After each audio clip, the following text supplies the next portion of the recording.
sermon series on Hebrews 11, talking about faith. Last week, we talked about Moses and how his faith informed his identity. And what we will look at today is the reverse picture of Moses in some ways. Moses was an Israelite who became a foreigner in Egypt, and today we're going to see a foreigner who will become an Israelite. Moses was part of the royal lineage in Egypt, living a privileged life, while today we're going to see Rahab, who lived a life in poverty and eventually as a prostitute.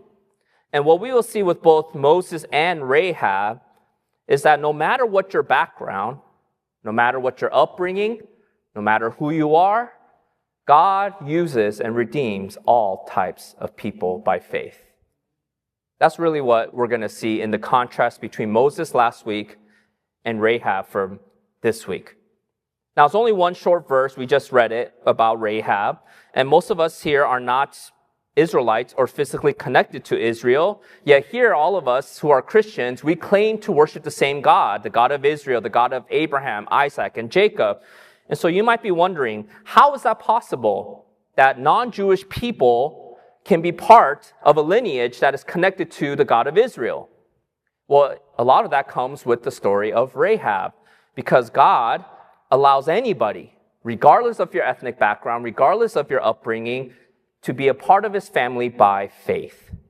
See, faith is really the secret ingredient that connects all the people in the Bible with us. Even though we're not physically connected to them, even though we don't share the same physical lineage, we all worship the same God because of our faith in the same God. And so let me set the stage about Rahab. So from the time of Moses, by the time we get to Rahab, the author of Hebrews jumps about 40 years. And there's a good reason why. Because of 40 years after Moses delivers Israel out of Egypt, that generation of people were not marked by faith.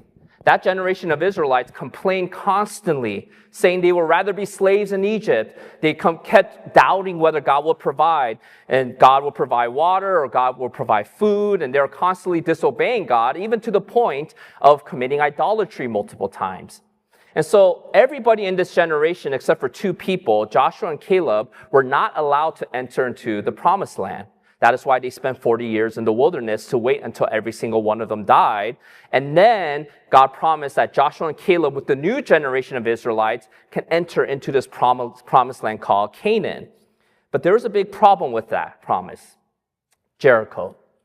Jericho was the southernmost city, and it was considered a fortress city. It was the walls, actually, to Canaan itself. And so when you get to Jericho, it's surrounded by defensive walls with rectangular towers. And within these walls, these were called casemate walls. What a casemate walls were two walls with rooms in between these walls. And so the idea was that these weren't just walls. These were places where people lived within the walls. And in these casemate walls, you will see that some of them were storage area, some of them were cemeteries, and some of them were like apartments, where typically the poor will live. And here we're going to see where Rahab, a prostitute, lived. Now we see that Rahab lives within the walls of Jericho. And Jericho gave rise to chariots being used by the aristocrats. And so what we see is that Jericho wasn't just any town. They were on the cutting edge of military strategy, technology. It was the most fortified city during this time. And so for God to tell Israel to enter into this promised land through Jericho was an impossible task. This was something that they knew could not happen on their own. And so what Joshua does, who is now the new leader that replaced Moses, he decides to scope out and figure out if this is actually viable. So he sends 12 spies to sneak into Jericho. I mean, not 12 spies, 2 spies to sneak into Jericho. Now, this should sound familiar because Moses did this exact same thing in a previous generation where he sent 12 spies to go into Canaan. And what happened with Moses is that when they went into Canaan and they saw how large and strong the people were, the 12 spies came back and said, we can't go into this land. They're going to destroy us. We're the size of grasshoppers compared to these people. And so here is Joshua repeating the same thing that the previous generation failed to do. And the natural question is, will this new generation act by faith, or will they follow their parents who didn't act by faith, who weren't willing to go into the promised land because they're afraid of the lack of resources they had compared to Jericho? what we see with the story, if you want to follow along in Joshua chapter 2, we see that 2 spies are sent into Jericho, and they end up in a prostitute's house. Now, you might be thinking, I thought Israelites were holy. What are they doing there in a prostitute's house? If you don't know what a prostitute is, talk to your parents afterwards. I'm not going to have that talk right now. But this is something might seem unusual to us, that holy people who are righteous would go into a prostitute's place. But here's why. The prostitute's place, or specifically Rahab's inn, wasn't just to get prostitutes. This is where all the foreign travelers would come. It's like the local motel. It was a pit stop before they would continue journeying on. And so the 2 spies knew that this was the place where they would hear about all the gossip and all the news from all the different territories around the land. And so what we see with Rahab is she wasn't just some common prostitute. She was a business owner. She used her place to host people, to host foreigners. Yes, there was some people that came from prostitutes, but there are others, like these 2 spies, that came just to lodge there. And so what we see is that these 2 spies, they come into Rahab's inn, her entertainment spot, probably many people there who are staying the night from other parts of the territories or in other countries, and they're listening in to the conversation. And what they realize is that people are still talking about what happened 40 years prior when God delivered Israel out of Egypt. People are still talking about, did you hear about this God in Israel? He split the Red Sea, apparently, and he killed all of the Egyptian military. And did you hear about Egypt? Their economy just tanked afterwards.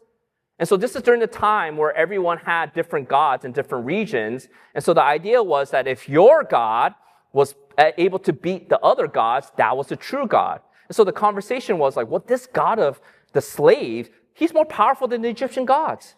And so people are wondering, maybe this is the most powerful God in our land. And so the 2 spies hear this, and they hear the fear that people have of Yahweh. Now, news somehow leaks out, and the king of Jericho finds out that there are 2 spies of Israel who are in Jericho. So he knows exactly where they will be, Rahab's inn, because this is a place where all foreigners and all people coming through would have gone. So the king sends his soldiers to capture the 2 spies, inevitably to arrest them and probably to kill them or to find out information of what they're trying to do. And so here's where we come into the story. Rahab, in a surprising twist of the story, decides to go against the king of Jericho. She decides to betray her country, to betray her land, to somehow protect these 2 foreign spies who are coming in to find out more information. That's where we come in Joshua chapter 2, verses 4 through 7. It says, but the woman had taken the 2 men and hid them. And she said, true, the men came to me when the king's soldiers asked about them. But I did not know where they were from. And when the gate was about to be closed at dark, the men went out. I do not know where the men went. Pursue them quickly, for you will overtake them. But she had brought them up, the 2 spies, to the roof and hit them with the stalks of flax that she had laid in order on the roof. So the men pursued after them on the way to the Jordan as far as the fords, and the gate was shut as soon as the pursuers had gone out. So look at how Rahab responds to the king's soldiers.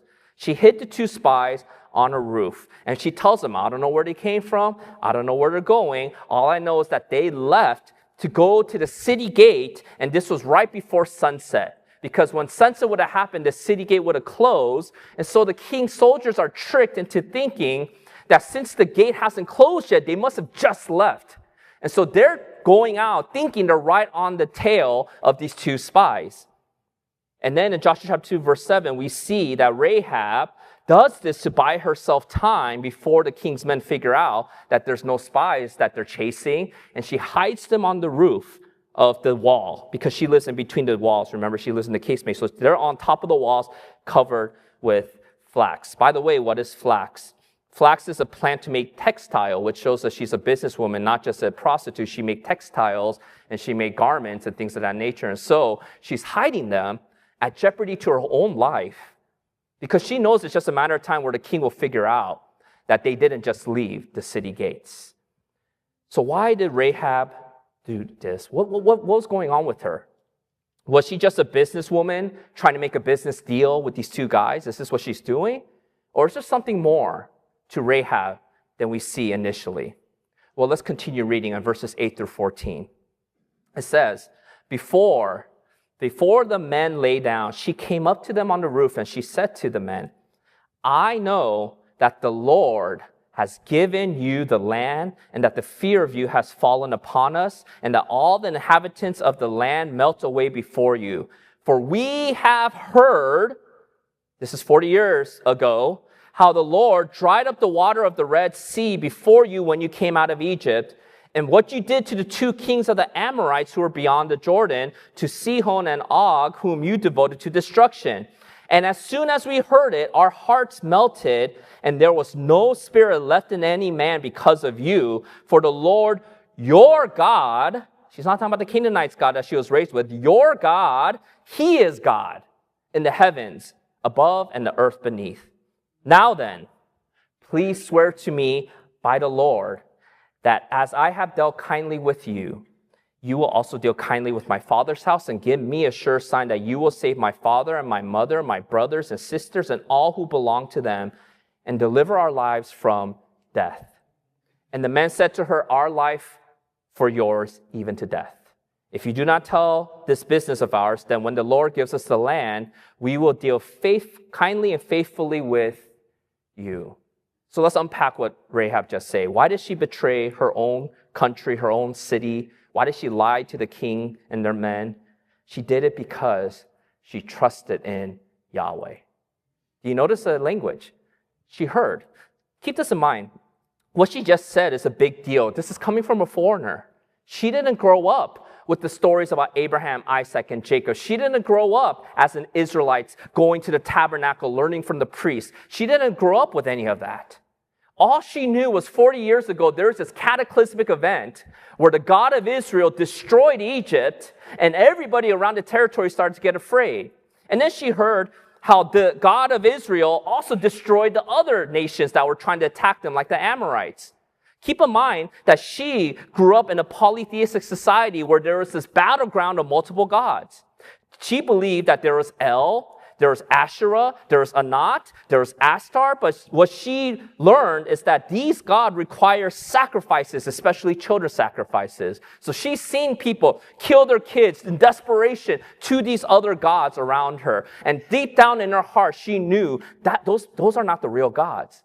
There is something about this God of Israel, that story that is just embedded in my heart. And so when she met these two spies and figured out that they worshiped that God who delivered them out of Egypt, she knew right away, this is the God I must believe in. This is the God I must tie my livelihood to. This is the God I must have my future secured by. This is the God I must follow.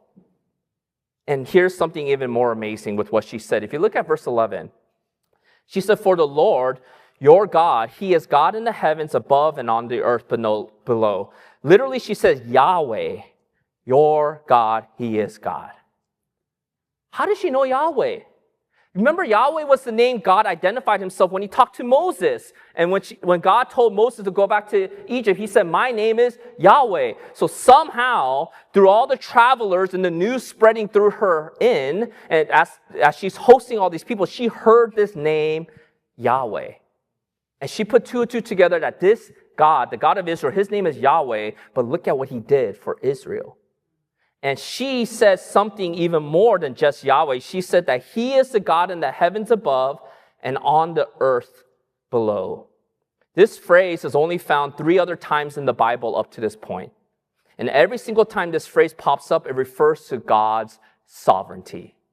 She is not saying Yahweh is one of the gods amongst all the other gods. That's not what she is saying.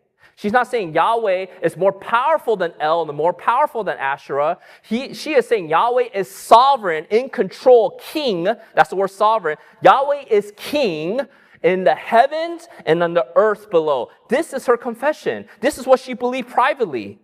She said Yahweh is king over everything.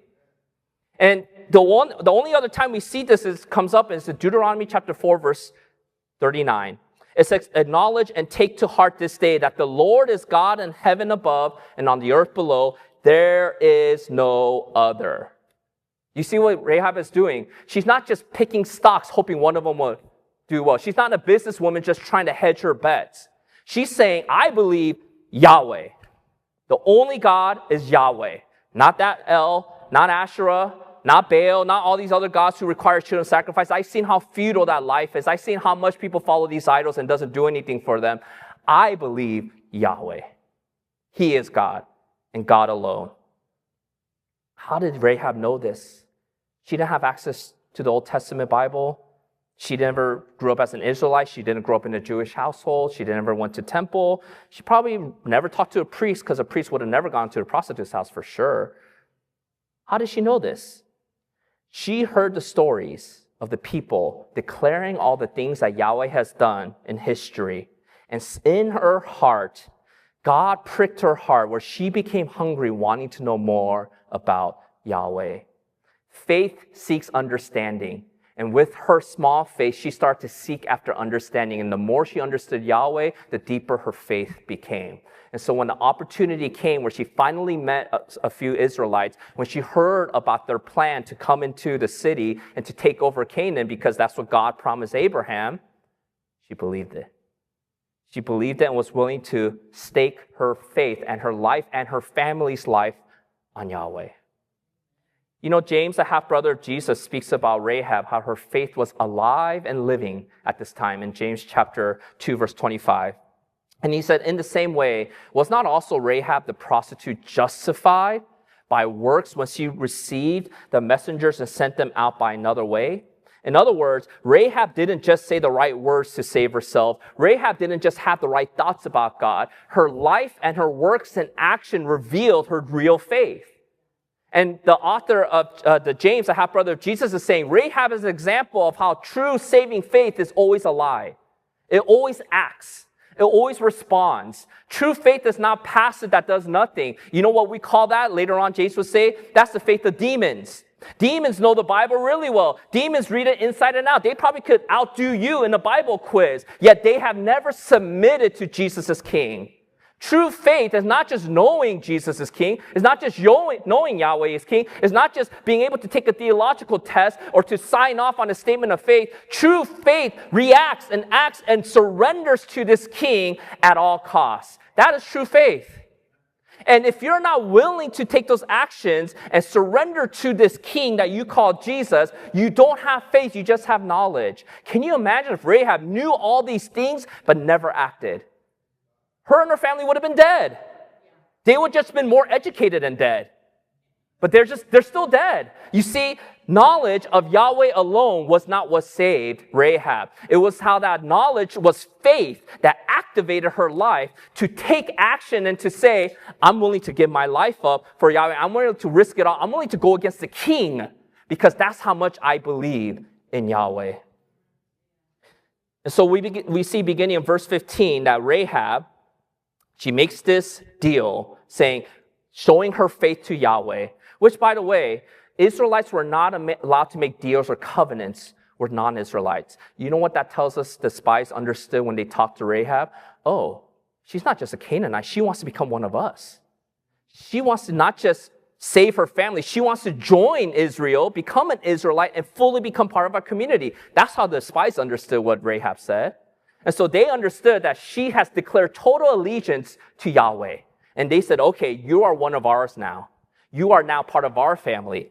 And so they tell her that, after they were let down with the rope, she tells them to hide for 3 days until the king's men give up looking for them. Then the spies are going to leave. And the spies, when they left, told Rahab to tie a scarlet cord out of her window so that when they do invade Jericho, they know what part of the walls to not destroy. Because remember, she lives in the walls. They just don't know which part of the walls because it's ginormous. So they're saying, put out a red cord so that our soldiers know, don't touch this area. Preserve it, because Rahab and her family, they're ours. They are not Canaanites that worship the other gods. They are an Israelite, part of our family now.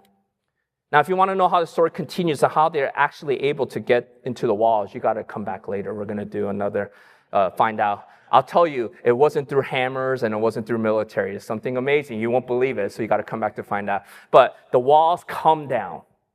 Then we jump to Joshua chapter 6. And after the walls of Jericho has fallen, I want to highlight what happened, beginning in verses 22 to 25 of Joshua 6.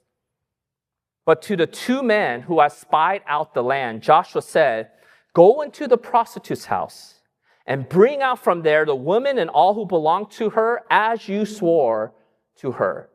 So the young men who had been spies went in and brought out Rahab and her father and mother and brothers and all who belonged to her. And they brought out her relatives and put them outside the camp of Israel. And they burned the city with fire and everything in it. Only the silver and gold and the vessels of bronze and of iron they put into the treasury of the house of the Lord. But Rahab the prostitute and her father's household and all who belonged to her, Joshua saved alive. And she has lived in Israel to this day because she hid the messengers from Joshua sent to spy out in Jericho. Do you notice what happened here? Not only did Joshua and the Israelites spare Rahab and her family, they lived with Israel. They became a part of Israel to this day when they're at the time of this writing. You know, back in the early 1900s, there was an excavation of the Jericho walls. Now, I don't need archaeology to tell me that this is true, but I always think it's interesting when it does verify that it's true. I don't know about you, but this is a little nerdy. But they found that the walls were all destroyed except for one part of the wall. There was one part of the wall that stood 8 feet tall, and this was the part of the wall that the most poor will live in and the most dangerous city. This is the ghettos, in other words, of the town. And usually in these part of the walls, guess who would live in those walls? Prostitutes. That was the one place the wall didn't crumble. You want to guess why that happened? Because it wasn't Joshua who preserved Rahab. It was God. Because when God brought down the walls of Jericho, he heard Rahab's faith and he just preserved that one area that was 8 foot tall, where not just Rahab, all her father and mother and sisters and relatives, that whole entire family was saved. And here is what is even more amazing about it. We find out that Rahab was not just saved by God. She ended up being used by God in a miraculous way.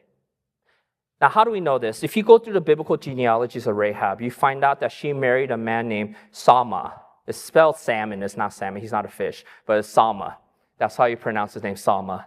Now, we don't really know the identity of the two spies, but we know that one of them was probably Sama. Why do I say that? Sama's father was the head of the tribe of Judah.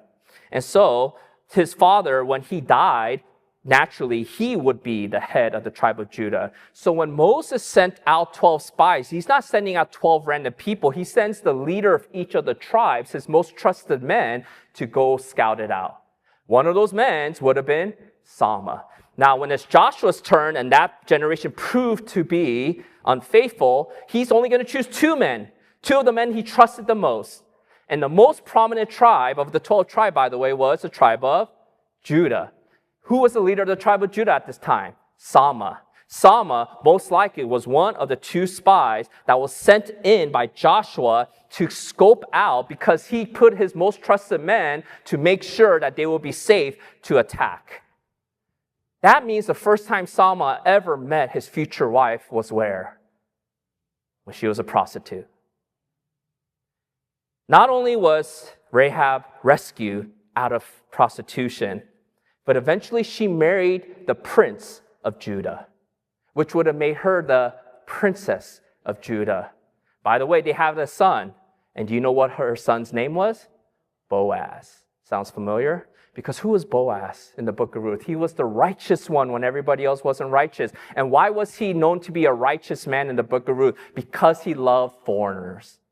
Because while the wealthy were taking all the land profits for themselves, even though according to God's law, you're supposed to leave the margins for the foreigners, Boaz didn't just give the margins, he gave more than what the law said. And that's why it said in the book of Ruth, he was a righteous man because he loved the foreigners. Not only did he love the foreigners, he married a foreigner, Ruth, because Ruth was a Moabite. Where do you think he got his heart for foreigners, by the way?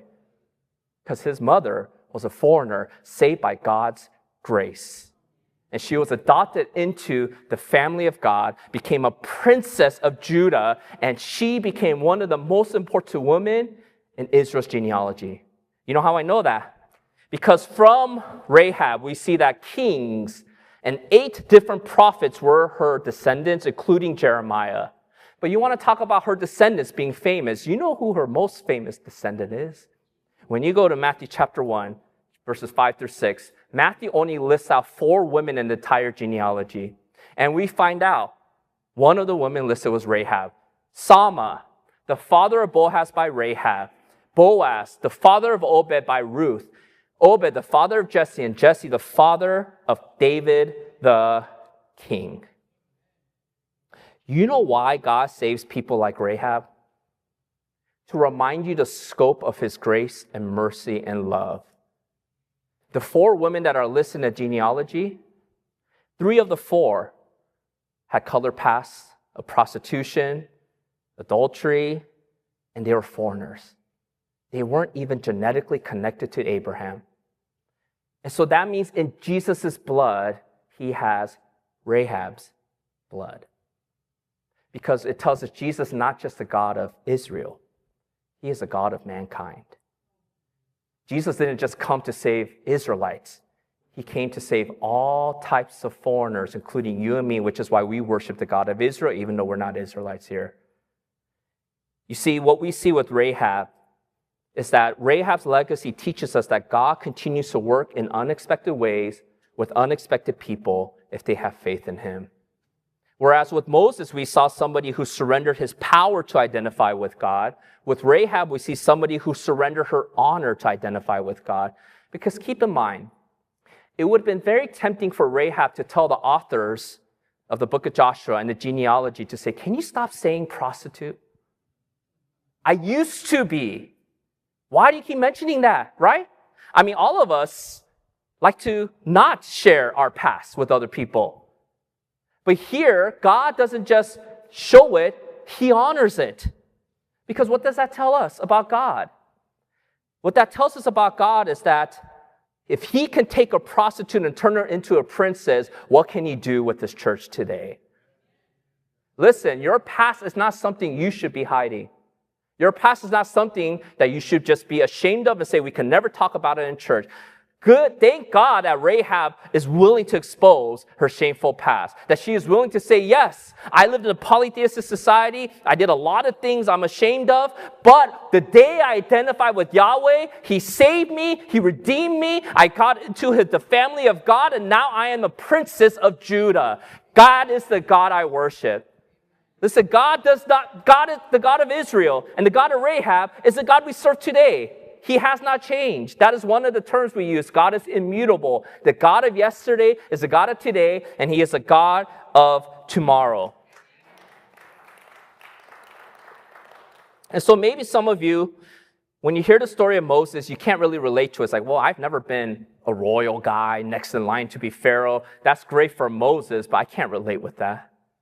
But maybe some of you can understand Rahab a little more. I don't want to talk about my past. I didn't grow up in a white picket fence with parents who loved each other. I grew up in a home that was really filled with brokenness. I've done a lot of things I'm not proud of. And I would never want anybody in this church to find out that I did. But God saved me. God has changed me. And here's the most important part. God will use me, even as a broken vessel, if I would place my faith in him. And so my encouragement for some of you is this. I want you to be willing to surrender your honor so that you can be a testimony to the world of how God doesn't take the powerful and rich. He takes the broken and the weak to do his kingdom purposes. That is the God that we serve. And by the way, why is God able to do that with somebody like Rahab? Because one of Rahab's descendants was not just her descendant, he was also her king. And when Jesus, our king, left the throne of heaven, he took on full humanity. He lived in the broken world that we live in today. He experienced all the trials you can imagine, even to a greater degree. He obeyed the laws in ways you will never be able to obey. He was righteous and perfect because you can never be righteous and perfect. And he died on the cross as a penalty for your sins to take your place so that you can be seen as a child of God, even with your checkered past, because Jesus gave his righteousness to you. And he says, you now are qualified to be adopted in God's kingdom. There was a guy from Rahab, a descendant who is not just her descendant, but the king of the universe. He is Yahweh, who is God of the heavens and the earth. And God didn't just stay in the heavens. He came into this world, died in our place, took our spot, and all the list of things you have done in the past, and all the things you are doing today, and all the things you will ever do has been nailed to the cross so that Satan and anybody else cannot bring those charges up to you anymore. You have been forgiven forever. You do not have to bear the guilt that comes with being imperfect, knowing you're not good enough, because you are never going to be good enough because Jesus is good enough for us. And so if you resonate with Rahab's story, here's my encouragement to you. If you want to be part of God's family, you don't have to come from a certain lineage. You don't have to be rich. You don't have to be powerful. You don't have to do any of these things. This is all you have to do. First, you confess. The word confess literally means to say the same word as God. Remember Rahab's testimony and story here? She said and she confessed the same thing about God that he would say about himself. God is Yahweh, the King of the heavens and the earth. Confess that God is God alone. Confess that you are a sinner in need of God. Second, seek. Rahab didn't just hear about Yahweh. She sought after Yahweh. She was wanting to know more. Who is this God? I want to hear more. She's hearing story after story after story with a hungry heart that wanted to learn more about God. When in reality, it wasn't her chasing after God. This was God chasing after her by bringing that desire in her heart. If you have that desire to know more about God, let me tell you, God is the one that's chasing after you, actually. You just don't know it. How do I know? You're sitting here instead of watching the World Cup. God is chasing after you. So you confess, you seek. Finally, though, you identify. Your new identity is in Christ, and you don't let your past hold you back anymore. You are not defined by your worst moments in your life. You are a former sinner who is now saved by grace. You are a former prostitute, now saved by grace. You are a former arrogant person who is now humbled by grace. You are a former egomaniac or angry, whatever it was, saved by grace. You are a former person who's been broken by life, who is now restored by grace. Confess, seek, and identify. And if God has enough grace to save and transform a prostitute into a princess, what makes you think God does not have that same grace for you today? You know, I know some of you might be saying, but Andrew, you have no idea. You're not that bad. Let me tell you, I am. Just talk to my family. But you might be thinking, you're not that bad. You have no idea how bad I was. You don't know what I've done. Let me remind you something. Do you really think God will stop loving you today if he already gave you his son? Do you think Jesus was unaware of your past, present, future sins when he died on the cross on your behalf? Why in the world do you think that your life of sin can cancel out the love of God if God's love has already been demonstrated by sending Jesus to the cross? If God has already given you the most important person in the universe, what else can he give you alongside him? He has already given you everything he could have given to you.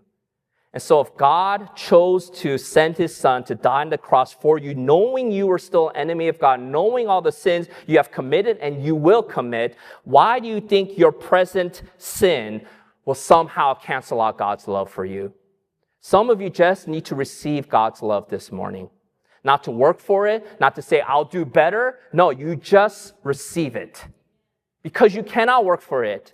You cannot do anything in return. The God of Rahab is also your God, and whoever identifies with him is a part of his family forever. God does not do returns. He doesn't say, whoops, let me return Andrew. I didn't realize he's going to be this annoying. Whoops, let me get somebody else. When God adopted you, he fully adopted you. No matter what you are going to do, he has adopted you. He knew how bad you were, yet he still died for you.